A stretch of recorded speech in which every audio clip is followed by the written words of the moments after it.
Mr. Burnside, hello. Hi. Nice to see you. You too. You brought your new book, Glister. Could you say in a few words, what's Glister about?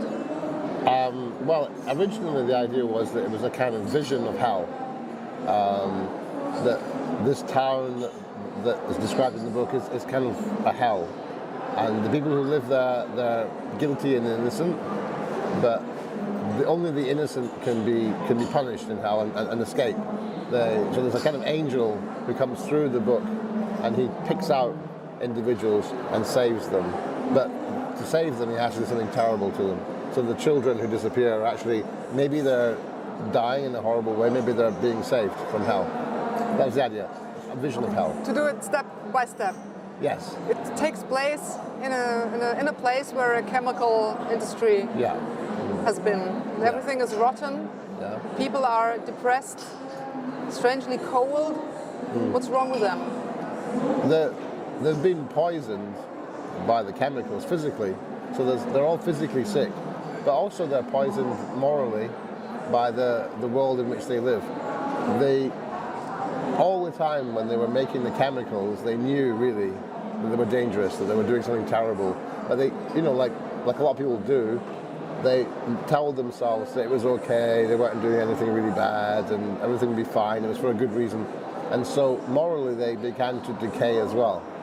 So now the chemical plant is closed and they're all very sick and they're unemployed. They've begun to realize that they threw their lives away really, and they made a kind of moral compromise. But there's nothing they can do about it now because it's too late. So they're kind of frozen in a kind of limbo state. Yeah, it's kind of frozen, right? Yeah. They're even not able to leave this place. No. But children disappear, so somebody leaves in a totally different way. Yeah.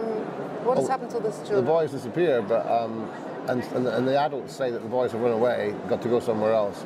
But of course, the policeman, the only person who knows really everything, the policeman knows that the boys haven't disappeared. They haven't escaped. Something terrible has happened to them, and he knows at least one that the boy's dead. But why doesn't he talk about this? He's too scared. It would involve making a decision of his own, and he can't make decisions. Morally, he's fallen apart. So he can't do anything unless somebody else tells him that he can do it. He needs permission to do it. And I feel as though it's a little bit like the society in which I grew up in, for example, where grown men didn't make any decisions of their own. They couldn't make decisions of their own because they had been taken. There was so little power. So much power had gone away from them that they couldn't make even the most ordinary decisions about their own lives, about how to help their children or how to behave. They just lived according to the rules that were laid down for them. So their lives were completely narrow and constricted. This is also a form of hell, Yes. of being dead. But there's one person in the book called Leonard, 15-year-old boy. Yeah. He's the hope for the reader. Exactly, yeah. Well, what does he do? Well, Leonard's alive. He's the only one who really is alive. And, well, actually, some of the girlfriends are alive too, but in a different way. But Leonard he's like, I was like him when I was his age. I lived in an industrial town. It was a horrible place to live. It was dirty, it was poisoned. Recently there was a big court case about the poisoning in the ground. And like Leonard, I put my life together from the library, from looking at old films, and a kind of interior fantasy life, and constantly trying to make up new stories and trying to survive morally and imaginatively in a place which was completely grey. The overwhelming impression of it is greyness. Even when I used to go cycling a lot, and when I put a t-shirt on one day and cycled past the steel mill, and when I came, a white t-shirt, perfectly white, my mother had just washed it. When I came home it was completely grey, just from being in the air next to this place. So everything was grey, and the only way to get any colour or any kind of sense of story was to search for it somewhere else. So I remember sitting up to watch late night movies and old film noir and reading classic novels and creating a kind of imaginative world out of all these things. World. Yeah, completely, yeah. And Leonard's exactly like this. So Leonard's made up his own world in which he can live. But nobody else knows that world. Everybody else is outside it. What does he do? What is his form to react? Sorry? What does he do? What is his form to react in Glister? Well, He's Or to act, maybe. yeah, he doesn't actually do very much in a sense, but he makes friends with this man who he thinks is maybe a kind of special person that has some kind of secret. He doesn't know what the secret is, and the man is called the Mothman. That's all he knows. The man is like a naturalist doing a survey of moths, and he makes friends with this man. So that's one thing. Another thing is that he indulges in random sex, basically, and he likes all the girls, and there's in the book he has two girlfriends, and the sex is kind of like completely meaningless, really, in some ways. It's kind of entertainment. Yeah, it's not emotional, but he's actually searching for something, but he doesn't know what love is because he's never really had that.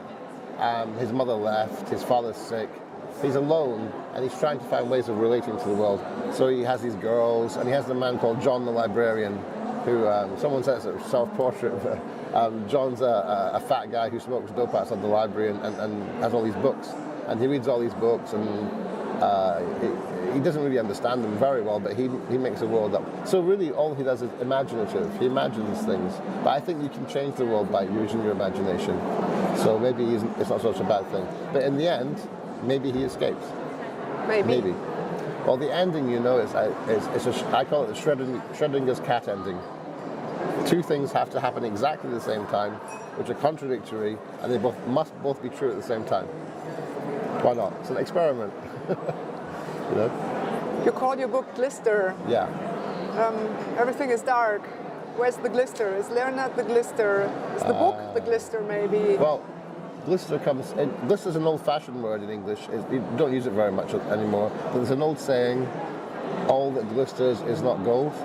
You have the same in German. We have the same in German, yeah. Yes. Nicht alles, was funkelt. Exactly. So the idea, of course, is that glister is fake. It isn't real gold.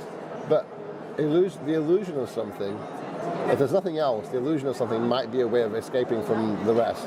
So glister is like it's a kind of metaphor for the imagination. But also there's a little joke in it because glister is actually a mistake the boy makes because he sees this word on one of the machines and he thinks it's a word, but in fact it's the name of the maker of the machine. So it's a cruel joke. It's quite a cruel joke. Okay. It's quite a cruel book, actually. Is it a book against the mentality to look away? Yes. Yeah. It's quite odd because you don't want to write a book that's, say, for example, obviously environmental, say.